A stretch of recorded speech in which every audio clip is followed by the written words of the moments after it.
प्रिया hospital call करती है तो उसे पता चलता है कि फहद की डेथ हो गई है। फिर वो एज बताते हैं कि 60 साल का था। प्रिया कहती नहीं, वो यंग लड़का है। तो वो कहते हैं वो बिल्कुल ठीक है। फहद के बहुत ज़्यादा दर्द हो रही होती है। उसका कज़न कहता है अब कहो फाइन फाइन। फहद कहता है में गया ये फाइन।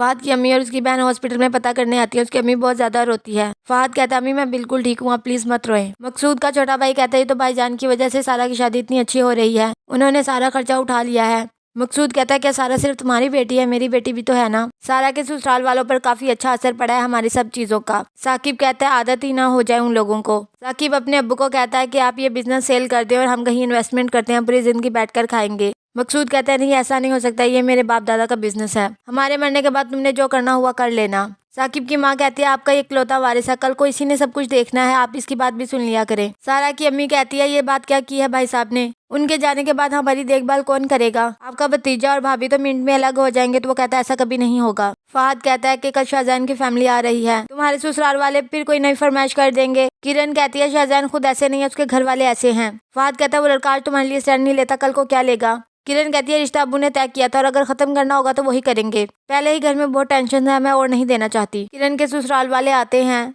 याकूब कहता है 2 साल हो गया मंगनी को, अभी शादी कर देनी चाहिए। तो वो कहते हैं हाँ ठीक है, एक छोटी सी गाड़ी का इंतजाम कर दें, इससे शाहजहान मैनेजर की आंखों के सामने रहेगा, उसकी इज्जत भी बनेगी, उसकी तरक्की होगी तो समझे किरण की तरक्की है। फहद कहता है बहुत हो गया, आप आए दिन नई नई डिमांड्स करते हैं। शाहजहान के घर वाले कहते हैं आपने तमीज नहीं सिखाई इस लड़के को। फहद कहता है आप अपनी इज्जत करवाना ही नहीं चाहते। वो लड़ाई झगड़ा कर चले जाते हैं। फहद अपनी बहन को कहता है तुम्हें बलि का बकरा बनने की जरूरत नहीं है, तमाशा खत्म करो, उन लोगों के अंदर जरा शर्म गैरत बाकी नहीं है। याकूब कहता है क्या उनकी बात सुन के मुझे गुस्सा नहीं आया होगा, लेकिन तुम्हें बड़ों की बात में नहीं बोलना चाहिए था। वो अपनी बीवी को कहता है कि अपने बेटे को समझा दो कि आइंदा ऐसी हरकत की तो मैं बख्शूंगा नहीं। प्रिया की चाची कहते हैं कि प्रिया के लिए भी रिश्ता देखते हैं। प्रिया कहती है जब तक मुझे अपनी पसंद का लड़का नहीं मिलेगा मैं शादी नहीं करूंगी। तो उसकी अम्मी कहती है पसंद में अपनी जात बरादरी होना बहुत जरूरी है। फहद अपने कजन को बताता है कि किरण अपने साथ अच्छा नहीं कर रही। तो वो कहता है उसकी शाहजहान के साथ अंडरस्टैंडिंग हो गई है। फहद कहता है इंसान को प्रैक्टिकल होना चाहिए, तभी उन्हें वहाँ पर जिम में बिलाल नजर आता है। शाहजहान कहता है मेरे अम्मी अब्बू ने गाड़ी का कहा था, लेकिन मैं उन्हें समझा देता, हमने कौन सा गाड़ी ले लेनी थी, लेकिन फहद ने अब सारा मामला खराब कर दिया। पता नहीं ये बात अम्मी अब्बू के दिल से कभी जाएगी भी या नहीं। फहद बिलाल के पास आता है और प्रिया का नाम वगैरह पूछता है। बिलाल कहता है हमारे घर में शादी, आप ही बिजी हैं। फहद कहता है हम केटरिंग का काम करते हैं, अगर कोई फंक्शन करवाना हुआ तो हमें जरूर बताना। फहद बिलाल का नंबर ले लेता है। फहद बिलाल को कॉल करता है तो प्रिया बात करती है फहद से।